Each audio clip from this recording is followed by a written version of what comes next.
मसाला भेंडी कसं करायचं ते बघणार. तर पाव किलो भेंडी स्वच्छ धुवून पुसून घेतले, थोडंसुद्धा पाणी ठेवायचं नाही आणि अशा प्रकारे चिरून घ्यायचं आहे.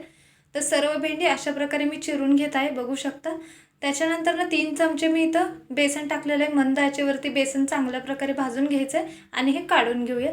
फोडणीसाठी 1 चमचा तेल, थोडीशी मोहरी, थोडा कढीपत्ता आणि 2 मीडियम साईजचे कांदे टाकून लालसर असं तेलामध्ये फ्राय करायचं आहे. त्याच्यानंतर एक मीडियम साईजचा टोमॅटो घेतला आहे, 7 ते 8 लसणाच्या पाकळ्या आणि थोडीशी कोथिंबीर बारीक कुटून घेतली, चवीपुरतं मीठ, अर्धा चमचा जिरे पावडर, अर्धा चमचा लाल तिखट, 1 चमचा काळं तिखट आणि हळद टाकलेली आहे. सर्व मिक्स करूया आणि भेंडी टाकून एक 5 मिनटं शिजवून घ्यायचं आहे. भेंडी 70% इथं शिजत आली की त्यामध्ये बेसन टाकूया आणि सर्व परतून एखादा मिनटं अजून झाकून ठेवूया.